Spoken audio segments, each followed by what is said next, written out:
Jadi dakwah ini juga perlu perjuangan, berjuang sungguh-sungguh. Enggak sekedar asal ceramah, tidak. Tapi betul-betul dia sampaikan ilmu yang bermanfaat, dalil dari Quran dan Sunnah, dalil. Dan perlu kesungguhan untuk menyampaikannya, supaya orang mendengar dan paham tentang agama ini bermanfaat. Makanya para dai merupakan mafatih lil khair. Mafatih lil khair, pembuka pintu-pintu kebaikan. Maghaliq lisyarr, untuk menutup pintu kejelekan. Kita harus demikian. Para dai, para ustadz, para kiai dan yang lainnya harus jadi mafatih lil khair, pembuka pintu kebaikan.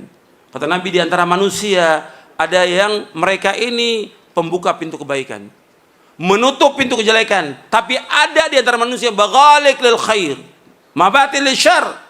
Ada manusia yang dia menjadi pembuka pintu-pintu kejelekan dan penutup pintu-pintu kebaikan.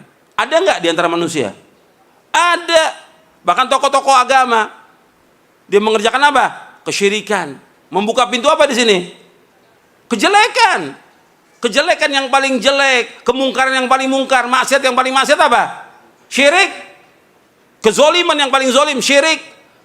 Ada di antara tokoh agama yang mafatih lisyarr. Dia sebagai pembuka pintu kejelekan, mengadakan acara-acara bid'ah dan yang lainnya. Ini membuka pintu apa ini? Pintu kejelekan. Kemudian apa? Maghaliq lil khair. Tadi mafatih lisyarr dia, kemudian maghaliq lil khair, menutup pintu kebaikan. Menutup.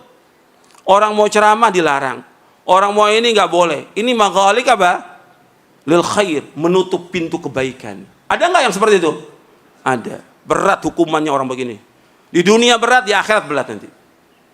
Dalam Islam enggak boleh.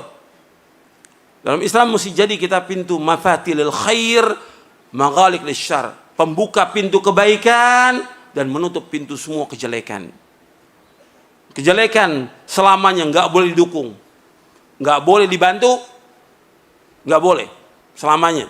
Tapi kebaikan harus dibantu, harus didukung, harus. Makanya antum harus terus berjuang ini dalam dakwah untuk tegaknya agama ini. Karena ganjarannya besar. Besar ganjarannya di dunia maupun di akhirat. Nggak ada perkataan di muka bumi yang paling baik melainkan orang yang mengajak manusia kepada kebaikan. Tapi dia harus berilmu.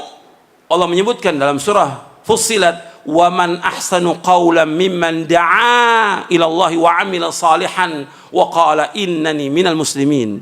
Tidak ada perkataan yang paling baik di muka bumi melainkan siapa? Itu orang-orang yang berdakwah di jalan Allah. Dan dia beramal soleh. Dan dia mengatakan, saya adalah orang-orang Islam.